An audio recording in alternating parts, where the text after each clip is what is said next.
नमस्कार दोस्तों, स्वागत है एक नई वीडियो में। बात करने वाले हैं इंडियन कोस्ट गार्ड नाविक जीडी डीबी का फॉर्म कैसे फिल करेंगे। अगर आप 12वीं पास हैं तो नाविक जीडी जनरल ड्यूटी के लिए आप फॉर्म को अप्लाई कर सकते हैं। आप 12th जो है मैथ एंड फिजिक्स से पढ़े होने चाहिए। इसके अलावा डोमेस्टिक ब्रांच डीबी की भी बहाली निकाली गई, सिर्फ 10th पास पे है। अगर आप सिर्फ कम से कम 10वीं पास है तो आप इस भर्ती के लिए फॉर्म को अप्लाई कर सकते हैं। और ये भर्ती परमानेंट मतलब होता है, ये नहीं कि अग्निवीर के तहत, ये परमानेंट है। इसमें आपको जो है परमानेंट कैडर में रखा जाता है। 260 पदों पे भर्ती आपकी जीडी की है और 40 पदों पे है नाविक डीबी की बहाली यहाँ पे निकाली गई है। कैसे आपको फॉर्म को भरना है, पूरा प्रोसेस हम आपको इस वीडियो में बताने वाले हैं। स्टेप बाय स्टेप एक लाइव फॉर्म फिल करके बताएंगे। फॉर्म भरने के लिए आपको इस वेबसाइट पर आना होगा। यहाँ पे आपको पहले क्रिएट अकाउंट पे क्लिक करके एक अकाउंट बनाना होगा और फिर आपको फॉर्म को अप्लाई करना होगा। अब इस पे क्लिक करते सीधे ये वाला पेज ओपन होगा। यहाँ पे आपको क्रिएट अकाउंट पे क्लिक करना है। यहाँ पे अपना जो है नाम लिखना है। यहाँ पे देखिए MR ही आ रहा है, सिर्फ मिस्टर। यहाँ पे अपना जो फादर्स नेम, मदर्स नेम, यहाँ इंडियन, और यहाँ जेंडर बताएंगे मेल फीमेल। तो यहाँ लिख रहा है only male candidates are allowed, मतलब इस भर्ती में सिर्फ मेल कैंडिडेट्स ही फॉर्म भरेंगे, फीमेल नहीं भर सकते हैं। यहाँ पे आपको ईमेल आईडी लिखना है, उस ईमेल आईडी को यहाँ पे कंफर्म दोबारा लिखना है। फिर यहाँ पे मोबाइल नंबर लिखना है और जनरेट ओटीपी पे क्लिक करेंगे तो आपके ईमेल और मोबाइल दोनों पे ही ओटीपी जाएगा।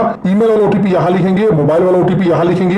और यहाँ पूछ रहा है कि आप इस भर्ती के बारे में कैसे जाने, तो यहाँ पे आपको बहुत सारा ऑप्शन मिलेगा। आप किसके थ्रू जाने, यहाँ पे आप जो भी आपको रिलेवेंट लगे, यूट्यूब से जाने तो आप यूट्यूब चूज कर सकते हैं, या फेसबुक से जाने, इंस्टाग्राम से जाने तो आप उसको चूज करके, और यहाँ पे आपको सबमिट वाले बटन पे क्या करना है, क्लिक करना है। तो ये आपका सिंपल सा अकाउंट बनाने का प्रोसेस है। चलिए यहाँ करते हैं सब। यहाँ पे मैंने आपको सारी जानकारी बता दिया था। यहाँ पे हम जो है बताते हैं कैसे फॉर्म भरना। तो यहाँ पे आप ये सारी जानकारी भर के और सबमिट वाले ऑप्शन पे क्लिक करेंगे। साइन अप करते हैं फ्रेंड्स। यहाँ पे आप देखेंगे तो सक्सेसफुली साइन अप हो जाएगा। यहाँ पे आपको बोला जाता है रजिस्टर मोबाइल ईमेल पे जो है सिस्टम जनरेटेड पासवर्ड आपको भेज दिया गया। आपको ओके करना है। ओके करते ही आपको सीधे लॉगिन पेज पे लेकर आएगा। यहाँ पे अपना ईमेल आईडी लिखेंगे और आपको ईमेल चेक करेंगे तो वहां पे इनके द्वारा एक पासवर्ड भी भेज दिया गया है। तो उस पासवर्ड को यहाँ लिखेंगे, कैप्चा कोड भरेंगे और लॉगिन वाले ऑप्शन पे क्लिक करेंगे तो आप लॉगिन हो जाएंगे। जैसे फ्रेंड्स आप यहाँ पे लॉगिन करेंगे तो जो आपके ईमेल पे जो पासवर्ड आया है उसके थ्रू आप लॉगिन करेंगे ना, तो यहाँ पे आपको बोलेगा कि पासवर्ड रीसेट करिए। तो आपको यहाँ पे पासवर्ड को रीसेट करना होगा। तो नया एक पासवर्ड क्या करेंगे, आप यहाँ पे जो है बना लेंगे। जैसा चाहे वैसा आप पासवर्ड यहाँ पे बना सकते हैं। मैं यहाँ पे एक पासवर्ड जो इस तरह से बना ले रहा हूँ। आपको जो अच्छा लगे आप बना लीजिएगा।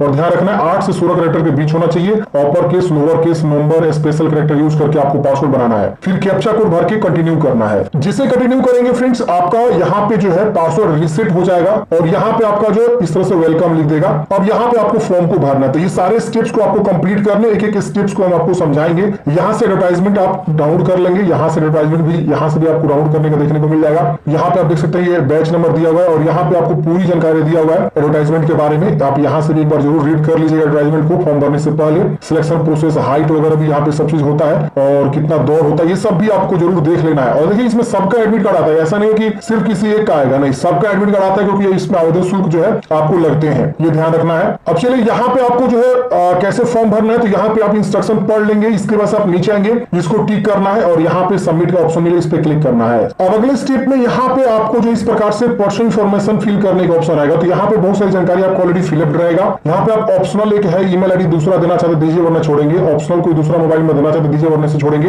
मैरिड है कि अनमैरिड है, यहाँ पे आपका अनमैरिड ही होना चाहिए। आपके पास आधार कार्ड है, यस करेंगे और यहाँ पे आधार कार्ड की संख्या लिख देंगे। यहाँ पे आधार कार्ड का नंबर आपको दोबारा से लिख देना है। और आपके पास मान लीजिए आधार कार्ड नहीं है तो आप यहाँ नो भी कर सकते हैं। उसके बदले में आपको एक दूसरा आईडी प्रूफ देना, जैसे pan card, voter ID card, passport, DL कुछ भी आप दे सकते हैं। तो हम यहाँ पे पैन कार्ड नंबर लिख सकते हैं अगर हमारे पास आधार कार्ड नहीं है तो। मैं कहूंगा जिनके पास आधार कार्ड है वो आधार कार्ड दीजिए, क्योंकि यहाँ पे एग्जामिनेशन सेंटर पे आपको जाने में काफी आसानी, स्मूथ हो जाएगी। वहां पे तुरंत आपका जो वेरिफिकेशन हो जाता है, बायोमेट्रिक वगैरह जो भी होता है। अब यहाँ पे आपको अपना जो है आधार कार्ड पे जिस तरह से नाम है, मतलब आईडी पे उस तरह से आपको नाम लिखना है। Name as on ID card, मतलब आपको अपना नाम प्रॉपर लिखना जिस प्रकार से आपके आईडी कार्ड पे आधार कार्ड पे है। यहाँ पे आपको एक आइडेंटिफिकेशन मार्क्स बॉडी 1 और बॉडी 2, मतलब दो आपको जो है यहाँ पे बॉडी का पहचान बताना है। तिल का निशान, कटा का निशान, जला का निशान, 2 ठो। इसके बाद यहाँ पे आपको कैंडिडेट्स कैटेगरी बताना है। तो आपका जो भी कैटेगरी है, जनरल है तो जनरल चूज करेंगे, ओबीसी है तो ओबीसी का ऑप्शन है। अब यहाँ पे देखिए ओबीसी जब आप चूज करेंगे तो बोलेगा कि क्रीमिलेयर अगर आप हैं तो यहाँ पे आपको ऑन रिजर्व में आएगा। वही अगर आप नॉन क्रीमिलेयर है तो आपको ओबीसी रिजर्वेशन मिलेगा। तो नॉन क्रीमिलेयर के अंतर्गत कौन आता है, तो जिनकी फैमिली इनकम 8 लाख से कम होती है। और यहाँ पे आपको आपको जो है नॉन क्रिमिनल पहले से बना होना चाहिए, ये भी ध्यान रखना है। तो यहाँ पे देखिए आपने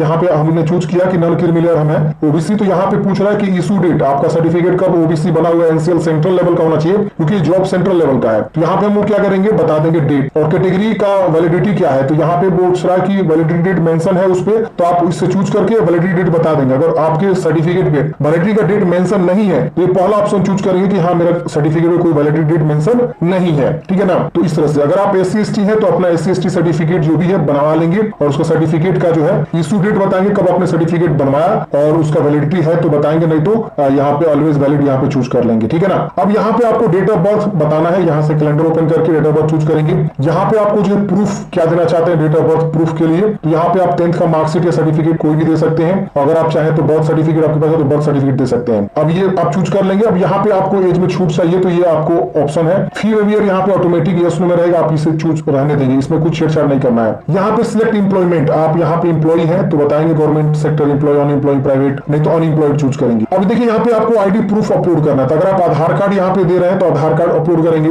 पैन कार्ड दे रहे हैं तो पैन कार्ड आप यहाँ पे अपलोड करेंगे। और यहाँ बोला गया कि 50 से 150 KB के बीच होना चाहिए, JPG फॉर्मेट में आपका ये डॉक्यूमेंट्स को अटैच करना है। इसकी वजह से यहाँ पे डेट ऑफ बर्थ प्रूफ में आप अगर 10th का मार्कशीट दे रहे हैं या सर्टिफिकेट दे रहे हैं तो 10th का मार्कशीट, अगर आप यहाँ पे चूज किए हैं बर्थ सर्टिफिकेट तो यहाँ पे आपको बर्थ सर्टिफिकेट भी अपलोड करना है। तो जो आप यहाँ चूज करेंगे वही यहाँ पे आप देखेंगे अपलोड करने के लिए ऑप्शन बन के आ रहा है। अब यहाँ पे आपको जो है सेव वाले ऑप्शन पे क्या करना है, क्लिक करना है। सेव नेक्स्ट करते हैं फ्रेंड्स। अगले स्टेप में आपको पोस्ट सिलेक्ट करने का ऑप्शन आएगा, तो यहाँ पे आप देखेंगे तो तीनों वैकेंसी शो करेगा, नाविक DB और दूसरा में आपको नाविक GD है और यांत्रिक है। देखिए यांत्रिक वाले पद पे ना आपको यहाँ पे बोला गया, आप देख सकते हैं यहाँ पे जो कि आपने डिप्लोमा किया हुआ है, देखिए इसमें से बताया गया कि इसमें से कोई आपने डिप्लोमा कर रखा हुआ है तो आप इस भर्ती के लिए फॉर्म को अप्लाई कर सकते हैं। 10th पास के बाद जो डिप्लोमा होता है इलेक्ट्रिकल, मैकेनिकल, इलेक्ट्रॉनिक्स, टेलीकम्युनिकेशन, इसमें से कोई भी तो आप फॉर्म को भर सकते हैं। 3 साल या 4 साल ड्यूरेशन का यहाँ पे होना चाहिए। और यही DB में देखेंगे तो 10th पास और GD में 12th पास होना चाहिए। तो उसमें से आप किसके लिए एलिजिबल है आप उसका चुनाव करेंगे। फॉर एग्जाम्पल हम इसके लिए एलिजिबल है सपोज नाविक GD के लिए, तो हम ये चूज करेंगे और यहाँ सेव करेंगे, हम इसके लिए अप्लाई करना स्टार्ट कर देंगे। अभी लिखा है you are eligible for both batches, आप दोनों बैचेस के लिए एलिजिबल है। यहाँ पर ऑटोमेटिक आ रहा है 01/26 और 02/26 ओके करेंगे, यहाँ पे पोस्ट से हो जाएगा, ओके करेंगे। अब यहाँ पे आप देखेंगे तो इस प्रकार से आपका आगे 10th और 12th का जानकारी ऐड करने का आएगा। तो यहाँ पे आपको जो 10th की जानकारी ऐड करना है कि आप यहाँ पे 10th पास है, यस करेंगे और यहाँ पे बोर्ड का नाम बताना कौन से बोर्ड से आपने 10th पास आउट किया। फिर यहाँ पे सर्टिफिकेट नंबर, तो अगर आप बिहार बोर्ड से हैं तो सर्टिफिकेट नंबर तो मेंशन नहीं होता है, लेकिन आपको सीरियल नंबर कॉर्नर का लिख देना है। यहाँ पे परसेंटेज है कि CGPA है या ग्रेड है, जो भी आप उसको चूज करेंगे। पासिंग डेट और ईयर बताएंगे कौन से ईयर डेट में आपने पास आउट किया हुआ है। तो यहाँ पे देखेंगे तो इस प्रकार से आपका शो होता है कि आपने 23, 24, 22 कब में पास आउट किया हुआ है। आपके पास कोई एडिशनल मार्कशीट है तो यस करेंगे वरना आप नो करेंगे। और यहाँ पे आपको सब्जेक्ट बताना है कितने सब्जेक्ट आपने जो है 10th में पास आउट किया हुआ है। तो आप यहाँ पे 5 मैंने लिखा कि 5 हमने पढ़ा हुआ 10th में। अब यहाँ पे ऐड पे क्लिक करेंगे तो यहाँ पे आपको बारी बारी से सभी सब्जेक्ट को लिखना है। तो आपने हिंदी पढ़ा तो हिंदी में आपका कितना मार्क्स था, ऑब्टेन्ड मार्क्स आपको बताना है। जैसे कि आपको मान लीजिए 60 मार्क्स मिला है, 100 का होगा, ऐड कर लेंगे। तो ऐसे बारी बारी से सभी विषय को लिखेंगे, जितना विषय आपने पढ़ाई किया वो सारा विषय यहाँ पे आएगा। जो भी आप सब्जेक्ट पढ़े हैं आप यहाँ पे क्या करेंगे, बारी बारी से सबको ऐड करते चले जाएंगे। तो आपको 5 विषय को ऐड कर लेना है। सेव करते हैं 10वीं की जानकारी यहाँ पे देखेंगे सेव हो जाएगा। अब यहाँ पे आपको अगला स्टेप 12th का आएगा, तो ये आपको क्या करना है 12th वाले पे क्लिक कर देना है। अब देखिए 12th वही पूछ रहा है आपने पास कर लिया, यस करेंगे और यहाँ बोर्ड का नाम बताएंगे कौन से बोर्ड से आपने पास किया। 12th का सर्टिफिकेट नंबर क्या, मैं एग्जांपल तौर पर यहाँ पे 10 लिख देता हूँ। फिर यहाँ पे परसेंटेज है कि CGPA है, पासिंग ईयर बताना है कि आपने कौन से ईयर में 12th पास आउट किया हुआ है। आपके पास कोई एडिशनल मार्कशीट यस करेंगे, नो करेंगे। आपने कितने सब्जेक्ट जो है 12th में पढ़ा हुआ है यहाँ पे बता देंगे। अब देखिए फिजिक्स मैथ मैंडेटरी है आपके 12th में इस पद के लिए GD के लिए, तो ऑटोमेटिक ये फिजिक्स मैथ यहाँ पे ऑलरेडी लिखा हुआ है। और बोनस फिजिक्स में कितना आपको प्राप्त हुआ है यहाँ पे बता देना है। तो हम क्या करेंगे यहाँ पे इस प्रकार से लिख देंगे। बाकी के 3 विषय को आपको ऐड कर देना है और यहाँ पे आपको सेव कर देना है। 10, 12 जानकारी ऐड करने के बाद से अब यहाँ पे आपको परमानेंट एड्रेस ऐड करने का अगला सेक्शन आ जाता है। तो यहाँ पे आपको अपना प्रॉपर एड्रेस लिखना है। हाउस स्ट्रीट नंबर पता है तो लिखेंगे, जैसे कि मान लीजिए नहीं पता है तो आप यहाँ पे अपना विलेज का भी नाम लिख सकते हैं, ठीक है ना। जैसे गांव वाले स्ट्रीट हाउस नंबर नहीं होता ना, तो आप यहाँ पे गांव का नाम लिख दीजिए, लैंडमार्क लिख दीजिए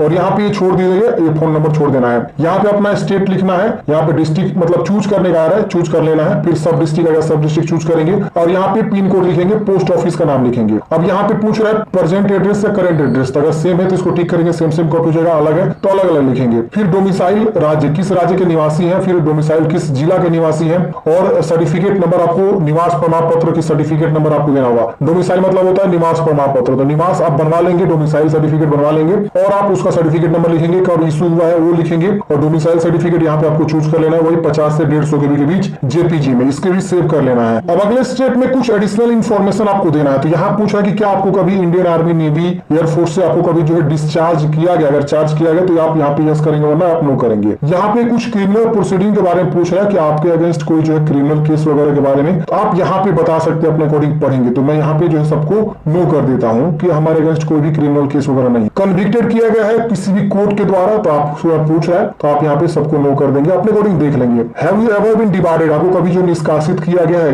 coast guard, army, navy, air force, UPSC, central state government का जो रिक्रूटमेंट प्रोसेस होता है वहां से, तो आप यहाँ पे इसमें बता देंगे, फिर इसको सबमिट कर देंगे। तो ये इस तरह से आपको जो एडिशनल जानकारी सेव हो जाएगा। ओके करेंगे। अब अगले स्टेप में आपका जो है इस प्रकार से फोटोग्राफ अपलोड करनी है, जो कि पासपोर्ट साइज होना चाहिए, और यहाँ पे कुछ सिग्नेचर अपलोड करनी है, ये भी आपका जो है इस प्रकार से देखिए बोला गया। और यहाँ पे देखिए आपको सबसे पहले एक लाइव भी यहाँ पे खींचना है फोटो। तो पहले क्या करेंगे, हम यहाँ पे जो है इसको अपलोड करेंगे पासपोर्ट साइज फोटोग्राफ को, और इसको सेव कर लेंगे, फिर सिग्नेचर को अपलोड करेंगे, इसको सेव कर लेंगे। और यहाँ पे एक चीज बताया गया कि आपका जो है इस प्रकार से मतलब ब्लैक स्लेट पकड़ के उस पर आपका पूरा नाम लिखाना चाहिए, और डीओपी लिख के आपको जो है मतलब कब फोटो खिंचवाया हुआ है वो यहाँ मेंशन होना चाहिए। और ये ध्यान दीजिएगा यहाँ पे ये चीज आपको सही से जो है करना है, वरना आगे दिक्कत हो सकती है। तो जो गाइडलाइंस दिया गया है, जैसे देखिए यहाँ पे सैंपल भी दिया हुआ है, सैंपल इमेज कि आपको एक ब्लैक स्लेट पकड़ना है अपने चेस्ट के पास, उसके ब्लैक स्लेट के ऊपर चौक से कैपिटल लेटर में आपका नाम लिखा होना चाहिए, पूरा नाम, डीओपी लिख के कब आपने फोटो खिंचवाया हुआ वो डेट मेंशन होना चाहिए, और हाल ही का होना चाहिए, नहीं बहुत पुराना अपलोड कर रहे हैं, हाल ही का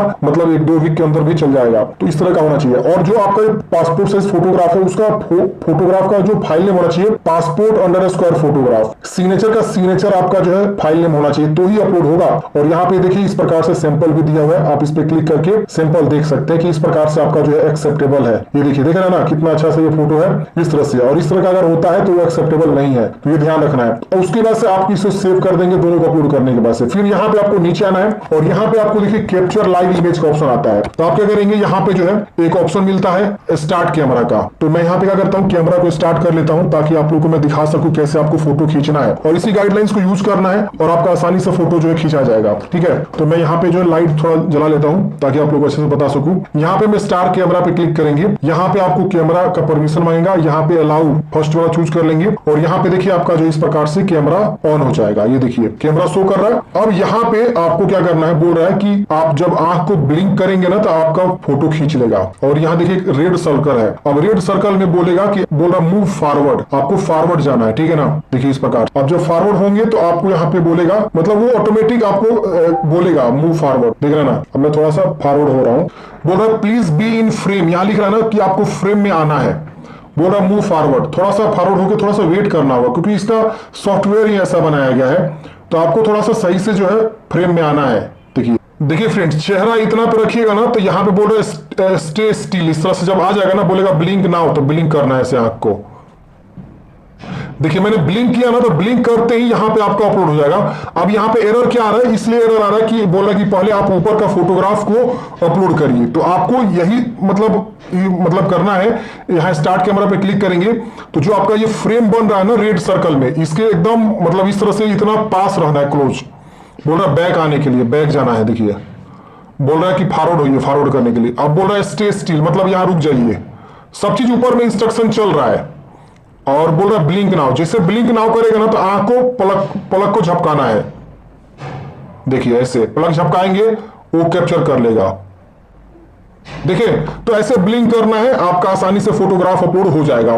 तो यही प्रोसेस है, आपको थोड़ा सा समझना होगा, और बहुत क्लोज आके आपको मतलब चेहरा को लाना है, इसको क्लोज लाना है एकदम। दिख रहा है ना, जब क्लोज ला रहे हैं तो वो ग्रीन हो रहा है, और जब रेड हो रहा है तो वहां पे बोल रहा है मूव फॉरवर्ड।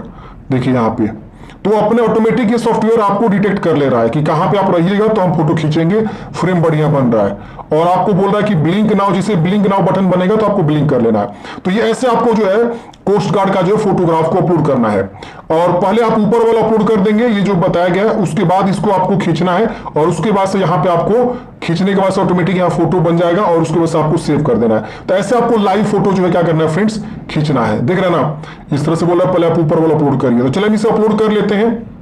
तो फ्रेंड्स देख सकते हैं हमने यहाँ पे फोटो और सिग्नेचर को आसानी से जो है अपलोड कर लिया, लाइव भी हमने यहाँ पे अपलोड कर लिया है। आपको इसी प्रकार से फोटो सिग्नेचर और लाइव फोटो भी अपलोड कर लेना है। अब इसके बाद यहाँ पे आपको जो सेव वाले ऑप्शन पे क्लिक करना है, आपका ये भी डाटा सेव हो जाएगा। ये देखिए सेव हो गया, लाइव इमेज भी। अब अगले स्टेप में आपको जो एग्जाम सेंटर का चॉइस करना है, तो यहाँ पे आपको स्टेज 1 का एग्जाम सेंटर क्या रखेंगे, जो कि आपको यहाँ पे जो है इस तरह से 5 प्रीफरेंस देना है। हमने यहाँ पे पहला जो बिहार डाला हुआ है, तो बिहार ऑटोमेटिक आया हुआ है क्योंकि मेरे एड्रेस से उठाया हुआ है। अब यहाँ पे आपको बताना है कि इसमें से कहां रखना चाहते हैं। फिर यहाँ पे आपको दूसरा भी आप बिहार चूज कर सकते हैं, और यहाँ पे 5 है बिहार में एग्जाम सेंटर, तो आप 5 जगह इस तरह से बिहार का ही दे सकते हैं, ठीक है ना। तो अपने अकॉर्डिंग देख लीजिएगा नियरेस्ट कहां पड़ रहा है, आपको कहां नजदीक लग रहा है, उसके हिसाब से आप यहाँ पे चुनाव कर लीजिएगा। सेम एक जैसा एक सिटी 2 जगह नहीं चूज कर सकते हैं, अलग अलग चूज करना होगा। तो हम यहाँ पे 5 को बिहार में डाल दिया है, आप चाहे तो अलग अलग भी दे सकते हैं, अलग अलग स्टेट अलग अलग सिटी भी दे सकते हैं। अब सेव करेंगे, ये डाटा सेव हो जाएगा, ओके करेंगे। अब यहाँ पे आपको इस प्रकार से प्रीव्यू आ जाएगा। प्रीव्यू मतलब क्या कि आप एक बार सभी जानकारी को चेक करिए कि जो भी आपने यहाँ पे जानकारी फिलअप किया है वो सब चीज सही है कि नहीं है। आपका यहाँ एडिट बटन है, मान लीजिए पर्सनल डिटेल्स कुछ गलत है, तो आप यहाँ एडिट पे क्लिक करेंगे तो पर्सनल डिटेल्स एडिट करने का ऑप्शन आ जाएगा, आप उसको एडिट कर लेंगे। अब यहाँ पे नीचे आएंगे तो यहाँ पे आपको डिक्लेरेशन को यहाँ पे नीचे देखेंगे तो सिटी लिखना है, तो अपना गांव का नाम लिख देंगे या सिटी का नाम लिख सकते हैं। यहाँ डेट ऑलरेडी मेंशन रहेगा, इन सबको टिक कर देना है, सारा बॉक्स को टिक करेंगे। और उसके बाद यहाँ पे प्रिंट प्रीव्यू आपको क्लिक करना है, हर हाल में नहीं क्लिक करेंगे फॉर्म सबमिट नहीं होगा। तो आपको यहाँ पे इन सबको टिक करने के बाद से आपको क्लिक करना है प्रिंट प्रीव्यू पे। अब यहाँ पे आप नीचे आएंगे तो यहाँ पे आपको देखिए इस प्रकार से कुछ जानकारी यस में पूछ रहा है, तो ये पूछ रहा है कि आपने प्रिंट प्रीव्यू यूज किया, सबमिट करने से पहले यस कर देंगे। यहाँ पूछ रहा है कि do you want to edit the application या uploaded documents the details are incorrect, आपको यहाँ पे नो कर देना है, मतलब ये हमारा सब चीज सही है, हमने जो है एडिट नहीं करना है। यहाँ पूछ रहा है did you utilize the edit option, क्या आप एडिट ऑप्शन यूटिलाइज किया आपको यहाँ पे आप हम नो कर देते हैं, ठीक है ना। अब देखते हैं आगे सबमिट होता है कि नहीं, कि आपने एडिट ऑप्शन यूटिलाइज किया कि नहीं। प्रीव्यू फाइनल सबमिशन के मतलब इस तरह से पूछ रहा है। Do you want to submit the application, आपको यस करना है। अब यहाँ पे हम क्या करेंगे, सेव करेंगे। सेव करके इस तरह से आएगा, आपको इन सबको टिक करना है, और यहाँ पे यस नो में आपका जो दिखा रहा है यहाँ पे आपको इस तरह से दिखाएगा, इन सबको टिक बॉक्स कर लेना है। फिर यहाँ पे आपको कंफर्म करना है। कंफर्म करते ही इस तरह हमारा फाइनल सबमिट हो जाता है। अब यहाँ पे ध्यान रखना है, इसी तरह से यस नो में करना है, ऊपर का यस ये 2 नो कर दीजिएगा, और लास्ट वाला आपको यस कर देना है। यस नो में यहाँ पे बहुत ज्यादा कंफ्यूजन होता है आप लोगों को, मुझे पता है। हम यहाँ पे फॉर्म फाइनल सबमिट कर दिए, ओके करेंगे। अब यहाँ पे एक और बटन बन रहा है फाइनल सबमिट का, हम इस पे क्लिक करेंगे, हमारा फॉर्म जो है फाइनल सबमिट हो जाएगा। इस तरह से देखिए फाइनल सबमिट हो चुका है, और यहाँ बोल रहा है कि आपका यहाँ पे जो फॉर्म सबमिट हो चुका है, और यहाँ पे आपका फी माफ है। मेरे केस में माफ है, मतलब SC/ST का फी माफ होता है, बाकी कैंडिडेट्स को 300 रुपए का आवेदन शुल्क देना होता है। हम इस पे क्लिक करके इसका प्रिंट एप्लीकेशन देख सकते हैं और इसका जो है प्रिंट आउट निकाल लेंगे।